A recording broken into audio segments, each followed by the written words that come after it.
I genuinely think there's 40 minutes of this film which is sitting on the editing floor and not got cut out of it. I could not thinking, maybe there was like crowd scenes. The city or the kingdom felt so empty. Yeah, I thought the city and the kingdom was a bit like a Disney theme park version of a city or kingdom. It was a bit too clinical and lacking character or grit. Too perfect. What if this is Americans just being bad at fairy tale? Hello, Reformed mythologist Nate Morgan Locke with an episode of Popcorn Parenting, the series that looks at mythology, movies, and the Messiah, or, if you'd rather, family films and faith in Jesus. Today, we're going to be talking about Wish, Disney's feature for their 100th year. And I'm joined for this episode by film journalist and co-host of the For Now We See film podcast, giving films a Christian perspective. It is George Simpson. Hello, George. Hello, Nate. It's very good to have you with us. We're going to be thinking about this film that the two of us, because of your great insights and knowledge, managed to go and see the UK premiere of on Monday last week. We did indeed. Thank you very much for arranging that. Right, well, let's get right down into it. What are the cold, hard facts? Here they are. Wish is a 2023 Disney feature film made to celebrate 100 years of their animation studios. It's directed by Chris Buck, whose other credits include Frozen, Frozen 2, and the best film he did, 2007 Surf's Up. Also, Fawn Veerasunthorn is a co-director, and she has made her way up through the ranks of Disney Animation Studios. It stars Ariana DeBose and Chris Pine. Chris Pine you will know from the Star Trek movies, and Ariana DeBose is in Hamilton. Yes. Won her Oscar for West Side Story. Oh, she's an Oscar winner. Yeah. She's a very talented lady. Now, it's a little too early to judge the box office of this film because it's only just come out in the UK and it only came out in the US yesterday. Its tagline is, "Be careful what you wish for." Wish will follow a young girl named Asher who wishes on a star and gets a more direct answer than she bargained for when a troublemaking star comes down from the sky to join her. Thin world building. World building. World building. World building. World building. World building. World building. George, what do we mean by thin world building in Wish? Yeah. Well, as you said, this is Disney's sort of 100th anniversary film, and so they really want to just make a classic fantasy fairy tale movie like they used to, but it's a bit stick thin. Yeah. I feel like in one sense you might say, well, the original fairy stories that they're alluding to with this starts with a classic fairy tale book that opens and you get your initial exposition through the page turns there. Now, there's a thinness, I think, to Sleeping Beauty in terms of its world building. You don't know very much about that. Similarly with Cinderella, and arguably fairy tales just take place once upon a time, and so you don't need to go into it. Yeah, we do get this kind of, at the very beginning, they do the classic fairy tale storybook opening, which the old Disney films used to be, and Shrek riffed off. And the background is very vague. It's just, it's a Mediterranean island, there's a king, there's this kingdom called Roses. But there isn't really any building on that lore at all. Mm-hmm. So there's not much to really invest in or to keep your attention, to be honest. Yeah, they do the classic Welcome to Roses, the initial song that Asher is singing. And of course, feels very formulaic in terms of the fact that you've seen these sorts of films, you know, they're following a kind of Disney princess pattern. For example, I think one of the best examples of this would be Encanto. When Mirabel, when she's introducing you to the family Madrigal, and the casita, it's just like wonderful. You're just kind of taken along. You feel like, oh wow, I'm excited to be in this place. Whereas Welcome to Roses, you just sort of thought, all right, it's called Roses and it kind of medieval Mediterranean, but it doesn't seem especially important that we know anything that's going on there. So from that point on, I was kind of waiting for the film to kind of kick in. It felt like a slightly damp squib. I think part of the problem is the focus is this is the 100th anniversary film, so it needs to have familiar tropes rather than starting a story from scratch. And therefore it becomes this kind of meta narrative that towards the end is like, oh yes, in a way this film is set before all the Disney films, which for some reason are set in the same universe. And here's the origin of that thing and that thing and that thing. Yeah. It leaves you kind of empty, really. The lack of character. Again, you can go back to those initial fairy tale animated movies and you can say, okay, what character does Aurora have? Or what character does Cinderella really have? Or even Snow White? They're very flat characters. And in one sense, you go, okay, yeah, they're meant to be flat because this isn't really a character study. But I suppose because of a great legacy of developing this kind of Disney princess idea over the various Disney ages and eras, that you're thinking, okay, so what is Asher like? What kind of person is she? What's she get irritated by? What's she frustrated by? It felt as though it just dropped into this very mundane, hey, I'm wonderfully talented and very, very kind, and I'm also a bit goofy, and I'm out of breath and I'm running a little bit late. And you thought, all right, there's potential there to really kind of dig into who this person is. But it didn't feel as though she progressed in any way other than just taking on the challenge of dealing with a tyrant. Was there any character development for her at all, really? She seemed pretty flawless. I don't think she really learnt a lot. I mean, that's kind of against the rules of storytelling, I suppose. There's nothing for her really to learn. Things were missing, weren't they? Yeah. Asher's the good girl, right? The goodie. And then Magnifico's the bad guy. And Asher's got Valentino, the young goat kid, who is played by Alan Tudyk, who, you know, has been in plenty of Disney voice work. And then she's got these 7 friends who work in the palace with her, and her grandfather and her mother. And you think, okay, so describe her relationship with any one of those people. There's not a lot to go on. There's no one really for her to bounce off. Now, this is going to include some spoilers, because ideally we'd like to help you, if you're a Christian parent, have good conversations with your children about this film if you choose to watch it. Towards the end of the film, there is one of her friends who betrays her, who sees the error of his ways, and so he comes back to apologize. And she quite quickly forgives him. And I think there was, again, another bit of a missed opportunity to explore that everything's okay now, so you're forgiven. Well, hold on. Let's kind of dive into that a little bit more, find out a bit more of the meaning behind these characters' motivations, what's really kind of driving them, rather than just to simply say, everyone's friends apart from this Magnifico guy who's just pure Disney, green-lighted, evil sorcerer. Some of the great positives. I think some of the performances were very good. Chris Pine was great. I do think Ariana DeBose was fabulous in terms of what she was given to do. Alan Tudyk, very funny as the deep-voiced goat. But none of them were really given great characters that you think, we'd want to return to them.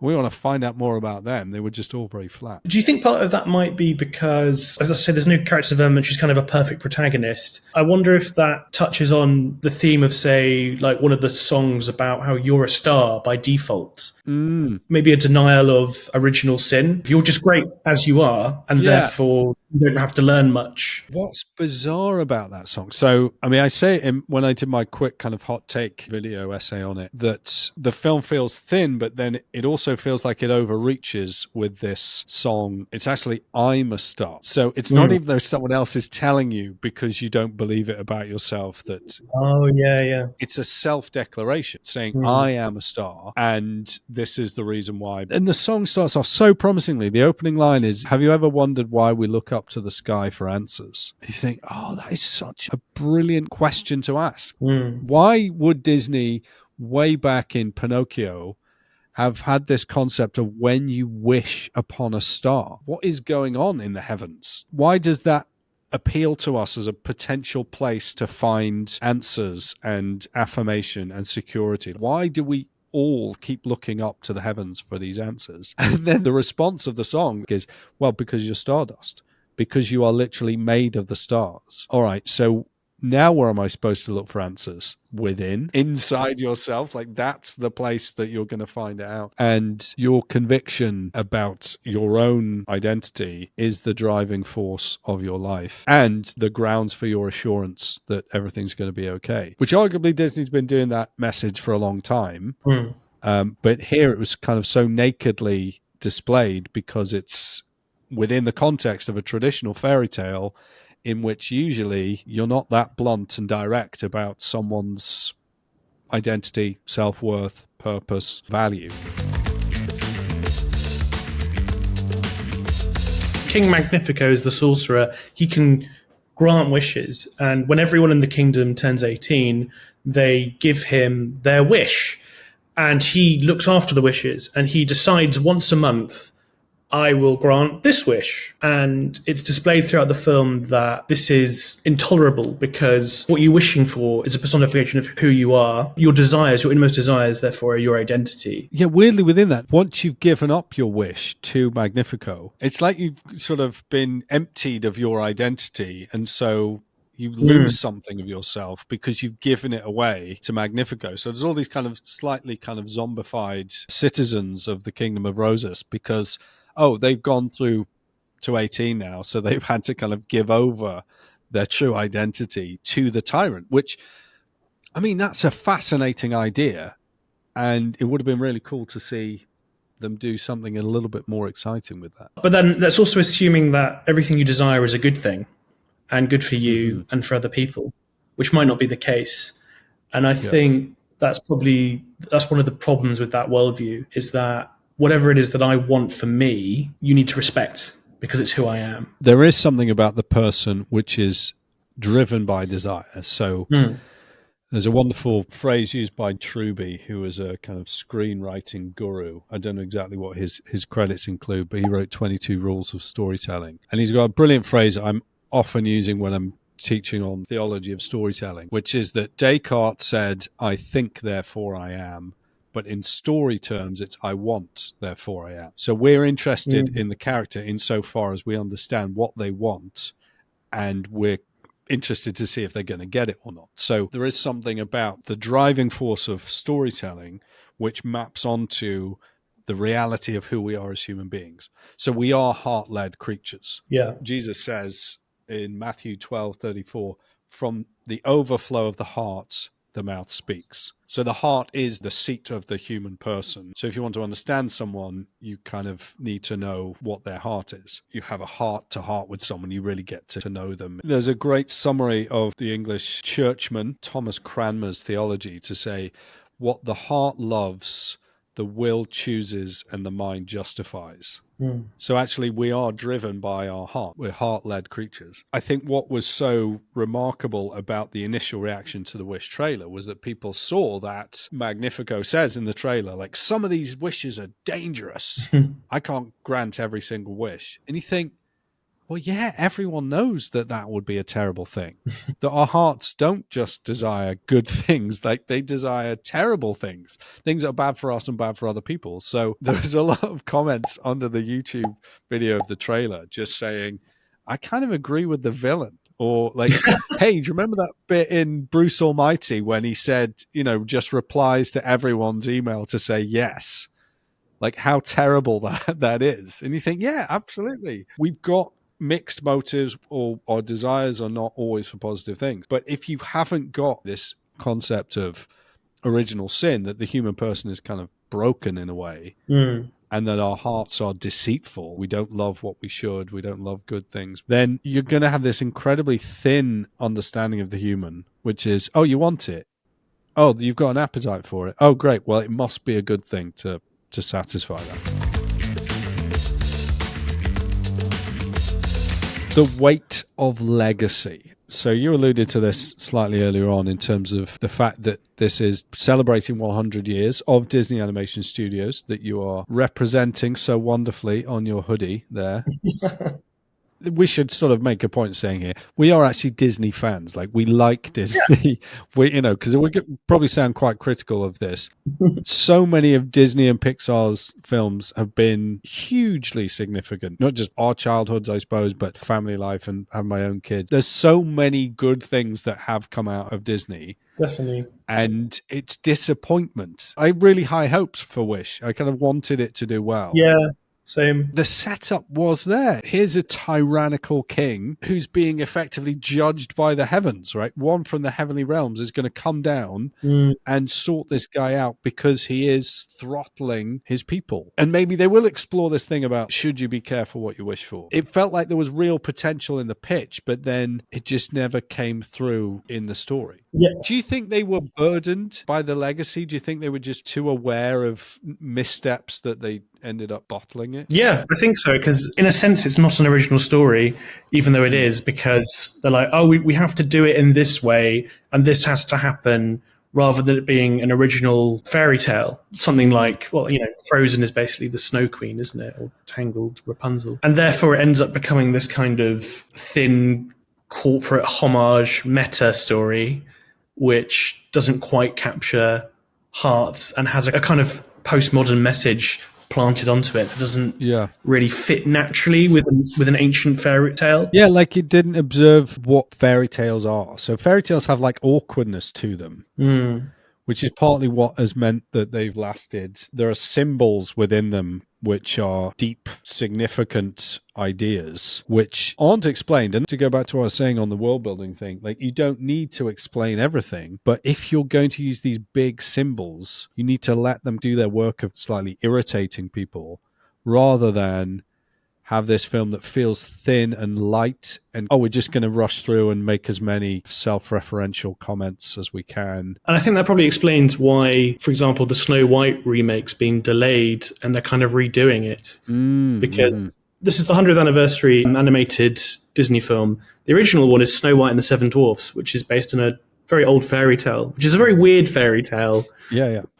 Of a young maiden living with these, been interpreted as like the sort of negative personifications of masculinity. Right, yeah. Her strange relationship with these magical dwarf men. And what Disney's done is that some set photos were taken and they'd got rid of the seven dwarfs and replaced them with what the Daily Mail called seven politically correct companions.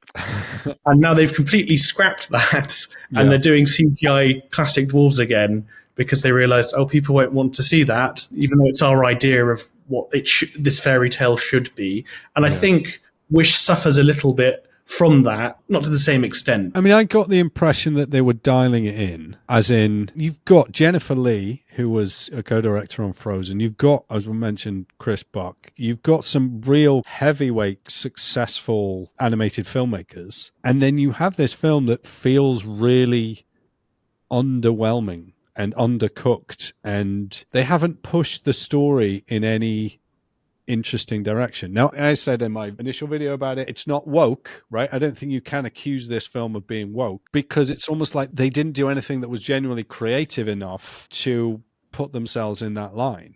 Now, people can disagree with, what was planned for the live-action remake of Snow White, and it sounded as though it was going to be pretty woke or easily given that title. But with this film, it hasn't got that edge to it. I don't think it's going to offend anyone because they're saying, this is all just woke nonsense and we've had to deal with this before. It's going to leave people a bit underwhelmed because it promised so much with the setup. Okay, Disney going back to a classic fairy tale.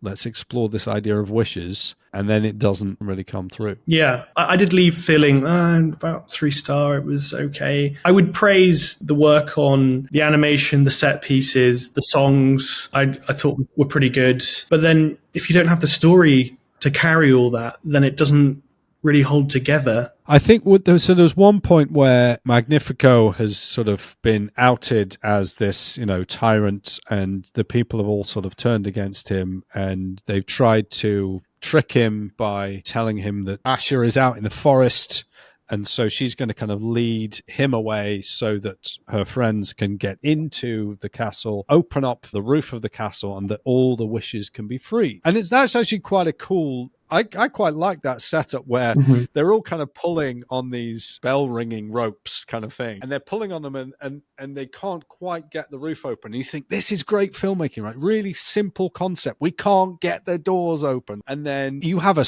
literal star, but he can't help in this situation. But then the goat manages to say, if you all jump at the same time, and you've got this brilliant shot where they all trying to leap off this balcony and then just dive into the heart of this tower. And as they pull down on these ropes, then the roof opens. You think, brilliant, like this is really wonderful. You set yourself a little challenge. Everyone had to kind of work together to make it happen. And then it opens. And now Magnifico rushes back in, and of course he was tricking them because it wasn't him who went after Asher. He'd sent his newly knighted citizen out in disguise. And then he's got everyone inside the castle walls. He brings out his evil green kind of smoke power stuff, and then everyone's trapped.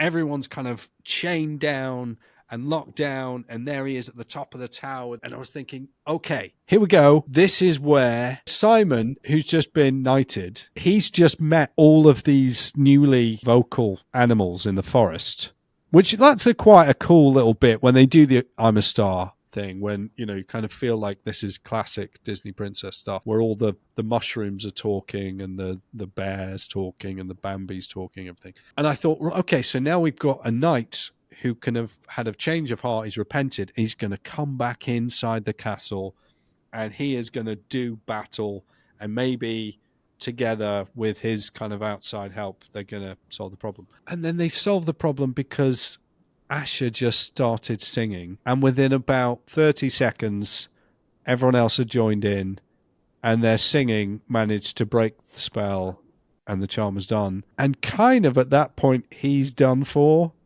and then we wrapped it up. And I was like, it feels like it's over too quickly. So I was just, I was a bit disappointed at that point. Yeah, you need that period of fall in the story. It reminded me, the setup of that, because he's a sorcerer, reminded me of the end of Aladdin. It looks like Jafar's won, and he's like, I want to be Sultan, and I want to be an all-powerful sorcerer. And you see his rule, and it looks like it's the unhappy ending, or the false low, as is the phrase in screenwriting. And Aladdin has to sneak back in and trick him. But we don't get any of that. There's no room for that at all. It's just, oh, well, don't worry, because we're all stars, because we're stardust. Yeah, if we sing. Yeah, if we sing, we'll save Christmas or whatever, yeah. Yeah. I suppose part of the issue with the relational lack at the beginning of the film, or the lack of character and real kind of investment in the relationships, was that you didn't feel at this low, arguably, it should, as you say, it should have been the false low. You didn't feel like, oh no, there's a disunity here that I want to see made whole again. I haven't seen a level of inner tension that's going, I'm going to be aching until it's released within the characters in this film. I somehow haven't been made to care enough about any of these characters and what might happen to them. And so there's less jeopardy. It's like they wouldn't let themselves go too far into that. I genuinely think there's 40 minutes of this film which is sitting on the editing floor and not got cut out of it. I couldn't help thinking, maybe there was like crowd scenes. The city or the kingdom felt so empty. Yeah, I thought the city and the kingdom was a bit like a Disney theme park version of a city or kingdom. It was a bit too clinical and lacking character or grit, too perfect. What if this is Americans just being bad at fairy tale? The great fairy tales they've done, right? So you've got Tangled, you've got Sleeping Beauty, you've got Snow White, you've got Cinderella. Those are all written by Europeans who are steeped in the genuine castles and forests of Northern Europe. And then Americans are brilliant at sci-fi. And they're brilliant at their kind of frontier stories, and they've got this kind of heritage there. But you're exactly right. Like, I hadn't thought about it like that. The fairy tale castle, even the whole kingdom itself, felt like you were in a theme park. What did you think of the animation style? It's had a lot of criticism. I liked it because it was trying to recapture and pay tribute to the traditional 2D animation, but still being CGI. And I think part of that, sadly, is because when they tried to revive it with The Princess and the Frog, it didn't make any money. So I think if kids haven't grown up with it, they don't really want to watch it when CGI is considered better rather than just another form of animation. Yeah. So I can see why people were like, oh, this doesn't quite look right. Well, that was kind of the point. In a way, ever since Into the Spider-Verse, the big studios have had to kind of recalibrate their approach to animated films. Stuff like Puss in Boots, Last Wish, like the latest Teenage Mutant Ninja Turtles film, which I really enjoyed. And you can see how they want to play with this animation style and use of 2D and 3D kind of combined. I think what felt really disappointed with this was it doesn't seem to work for fairy tale as told by Disney. So I think DreamWorks managed to get it to work for Last Wish because DreamWorks just are a little bit more irreverent. Yeah. Whereas this felt like Disney kind of trying to do their traditional 100-year anniversary film. Oh, it's a fairy tale, it's standard. But then being restrained by that in terms of trying to try out this new animation style. I mean, it's worth saying that other smaller studios, Cartoon Saloon, who made The Secret of Kells and Song of the Sea, or even like the Studio Ghibli films, like in terms of that other options for animation style, it feels as though they've been out there. I think they're drawing too many conclusions from Princess and the Frog. I think there were probably other reasons why Princess and the Frog didn't work. Let's have a think about questions we could ask to children if we've gone to see this film with them. We went to the premiere with my 11-year-old daughter, Lily, and I must just say it didn't really matter what the film was, I think. We were just going to have a great time being in Leicester Square and, the red carpet, although it was actually blue. And, we just had a great time getting dressed up, and we could have seen like the Trolls Holiday Special, possibly the worst film of all time. And I would have still had a great time because me and my daughter were making a core memory through this experience. In terms of best bits and favorite characters, can you guess what her best bits and favorite characters were, George? Was the goat her favorite character? He was. Valentino, with his funny lines. My butt found it. It's a great line. And as a comedy sidekick. She also liked the Star, even though the Star doesn't have any lines, but that was just a cute kind of character. What was her favourite bits? Her favourite bits, the favourite bits were with Valentino, but she did like, This Is the Thanks I Get. I quite enjoyed that song as well. It's Magnifico's kind of big. Yeah, I think it's, apart from the single, it's probably the best song. I'm looking at, on Spotify at the soundtrack, it's the most popular by far after This Wish. This Wish, yeah. I can't remember that song. So in terms of the just having a chat with her about it and how she got on with the film, she did enjoy it, and she enjoyed the whole experience. I'm guessing most people are not going to experience this wearing a tuxedo or high heel shoes on a red carpet with lots of exciting celebrities and cameras around. Most people are going to watch this on Disney Plus, right? This is, I think. I mean, maybe some people are going to go and watch it. Yeah. I imagine Disney are probably hoping that people will go out to see it because they've released it Thanksgiving weekend. Yeah. Then, they are struggling with the whole streaming thing of, if you have a group of kids in your family and you're already paying for Disney Plus, why wouldn't you just wait? It's very difficult to convince people to go to the cinema now to watch a film that they can happily watch later on. If you're watching this, after many months of this film being out, you finally put it on, and they put it on Disney Plus, and you can watch it together. I imagine the sorts of questions you're going to want to get into are issues we've alluded to already, which are around the idea of a wish and how a wish should be conceived of, like how you think about wishes and what sorts of things do you wish for. So I suppose one question you might ask would be, okay, if you had a wish that you were going to give to Magnifico on your 18th birthday, what would that wish be? What would you answer to that, George?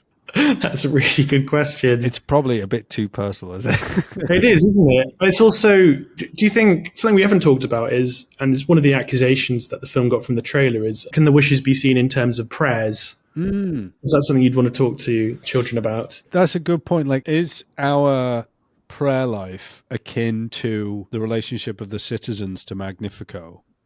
And when we prayed a prayer, does it just go up and then every month he just decides, whose prayer to answer? Yeah, I mean, that would be a terrible framework to have for a Christian attitude towards prayer. And I suppose in part, that was what I enjoyed about the trailer and the setups. Like, this king has a delegated authority. He's under the heavens. There is an authority above the state. And the king is going to be judged by the heavens. And so if we're under tyranny, if we're under an authority which is abusing its power, well, actually, we have got a hope to supersede that with our prayers, which is kind of what Asha does with this kind of, wishing upon the stars. She goes to the heavens rather than just to the local authority. From that point of view, you can go, this is actually quite a good film because it's teaching that hierarchy, that those who are in power over us are themselves those who are under authority. And again, like the framing's right there in the trailer. But the tricky thing is that when the star comes down, he helps some animals to talk.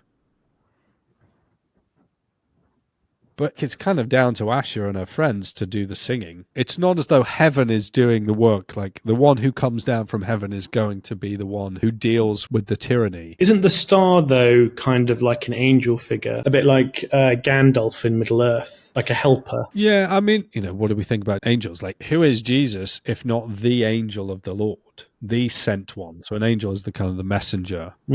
And so comes down as greater than the angels, Hebrews 1. In terms of the angels being ministering spirits who are sent to serve the sons of man, there's definitely something in that. And so I suppose you could read Asher as a kind of heavenly empowered one who's going to fight against tyranny.